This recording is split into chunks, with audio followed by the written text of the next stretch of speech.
Wally, I've got a question for you, mate. Now, we all know the farmers, they're suffering a little bit because of their Brexit. And we know those farmers, back in 2016, thought it was a good idea to leave the European Union. Unfortunately, today, that worm has turned.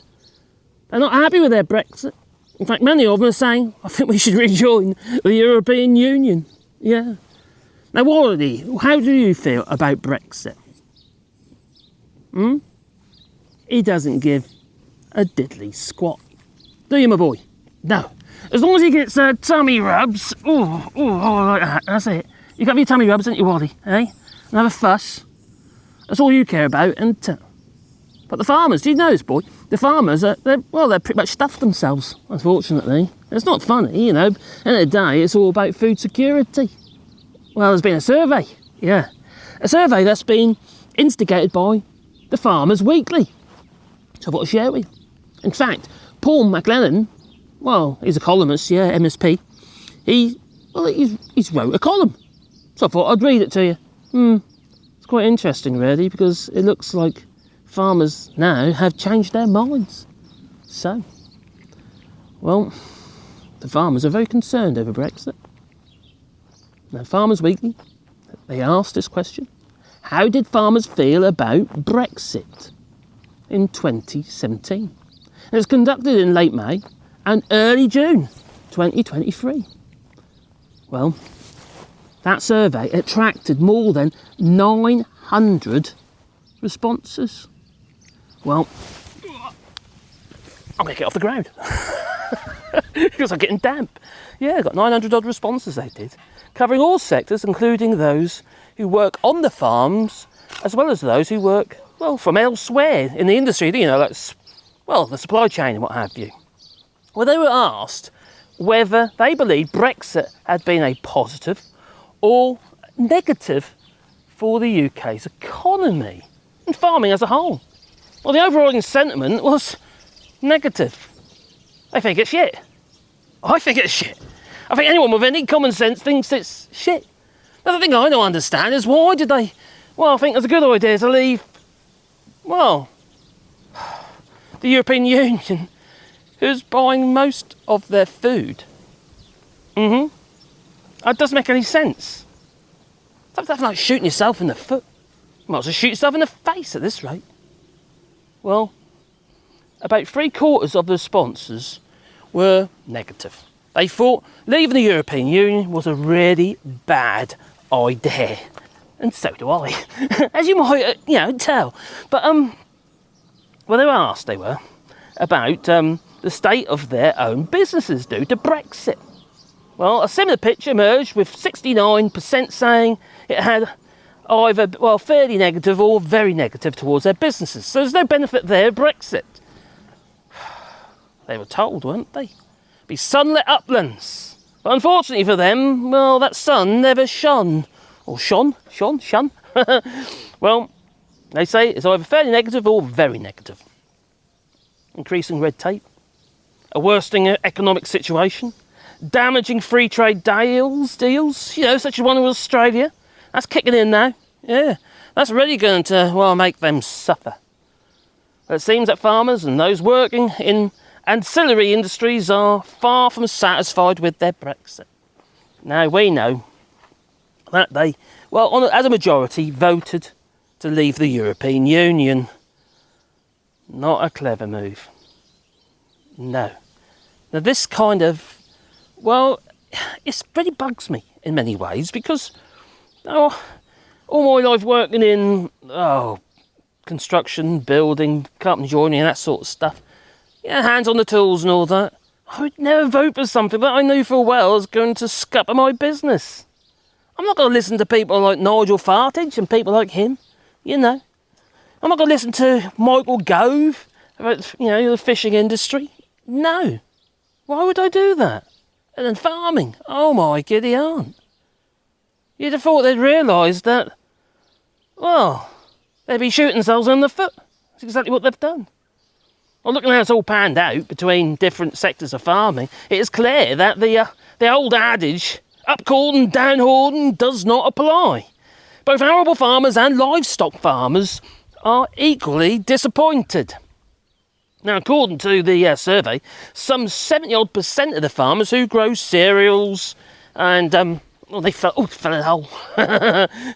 who grow cereals said that Brexit had been negative for their business. Well, 76% of oilseed rape growers felt that felt that way as well, and 68% of farmers with beef cattle, dairy cows, or sheep had a negative perception of their Brexit.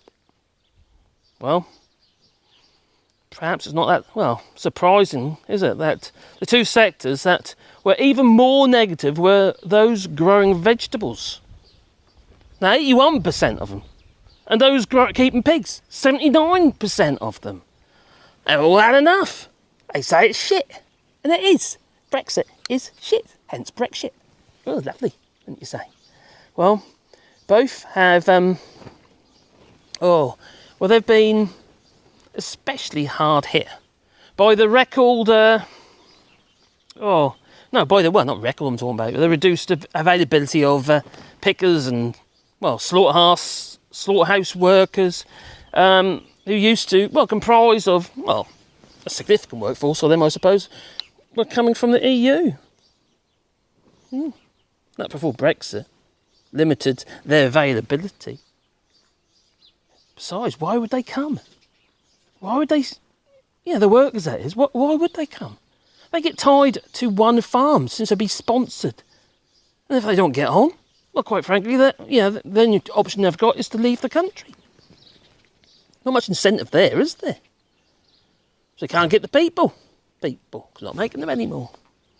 So Brexit limited the ability to get work in the United Kingdom. Well, that's Brexit for you, I suppose. That's what happens when you have people who want to push back the migrants with jet skis and stuff like that, you see. We've got an evil bunch in this government. And now we've got Robert Jenrick, honest Bob Jenrick, painting over murals in a children's refugee centre. Specifically for children, because they say it makes it look too welcoming. Really? What's happened to us people? Well, clearly farm businesses have been affected by more than just Brexit over the past 7 years. Obviously got the pandemic, political upheavals in Westminster. That's been a right old mess, isn't it? That's how come we got Alexander Boris to Pfeffel Johnson. He's supposed to make it all better with his oven-ready deal, and that didn't happen. And then we've got the war in Ukraine, and the latest revelations that the United States is considering sending cluster bombs to Ukraine. I don't know how that's going to help. Well, they have all played a major part. But fallout from 2016, Brexit, that referendum when whole and umpties put that cross in the wrong box that they did, has been considerable. Now, whereas other countries, inflation is recovering, is coming down, the United Kingdom's is holding fast. I read today that it looks like the Bank of England might be forced to increase interest rates to, base rate that is, to 7%. Well, that'll be a housing crash for a start. The market can't sustain it. We've had cheap mortgages for too long. Well, that's the referendum for you. Well, the vast majority, 83% of farmers, what have you, said that Brexit had been worse than, expected. But they voted for it. They were sold sunlit uplands, what have you. So what are farmers doing? Well, they're rewilding. They're taking government grants, what have you, to, pretty much get out of the farming industry. But that doesn't help the British citizens. No. It just means that everything becomes more expensive regarding foodstuffs got importable. And importing food it costs more money. Plus, we found recently that much of the food that's been imported isn't necessarily very healthy, even coming from the EU. Because they can sell us any old shit now without any checks. Lovely, wouldn't you say? Salmonella, E. coli, you name it, you'll get it. Well, there was also a degree of enthusiasm to hold Another referendum. Oh my giddy aunt. Tell that to Nigel Farage. It'd make him happy. Well, there has also been, some positivity around that idea, you could say. About rejoining the European Union with just over half, at 52%. Oh, that number, it feels, a bit familiar. I don't know what that is, or why that is.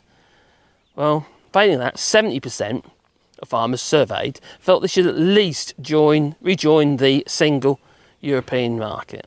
The customs union and all that. That would make life a lot easier. But that comes with other responsibilities, and we won't have a seat at the table anyway. So the idea that we're going to rejoin the European Union anytime soon, I think it's for the birds. I can't see that ever happening. No. Well, the thing is though, there's only one member of the United Kingdom, or should I say disunited kingdom, and that is Scotland. They're advocating to rejoin the European Union as soon as possible under the SNP. They're also advocating to legalise certain drugs and what have you, so because they have a bit of a severe drug problem. And the belief is, if you legalise it, you'll destroy the market. That's true. Same with the refugees coming into the country. If you get rid of the business model by providing legal routes, you'll get rid of, the traffickers. Blooming obvious. It's not rocket science. Anyway, it's all about rewilding. That's what we're doing on this field over here. We're planting more trees this weekend. Well, I don't know if it's a good idea because it's a bit dry. So we'll see. We just had a bit of rain, you see, so it won't be too bad. So on this field here, we're planting 1,000 trees on 2 hectares of land on that field there, and on a field on the other side of my veggie garden over there. And if you want to be a part of that, there's a GoFundMe link down below in the description, for which you can buy a tree, basically, and I'll plant a tree on your behalf, and we'll put a sign with the trees. And as you can actually see some of the signs over there, if you look in the distance. But that goes right into the valley, up to the trees in the distance. So there's 1,000 trees we're hoping to do, but I think it's probably going to be more. Now, originally the project was going to be over 2 years. I think it's going to be 2 or 4. Now I kind of, feel the wood from the trees. I think it's going to be 2 to 4 years project, but it'll be ongoing as well. You see, everything's going to require ongoing maintenance, and it doesn't make the grass cutting any easier. It makes it worse. So there you go.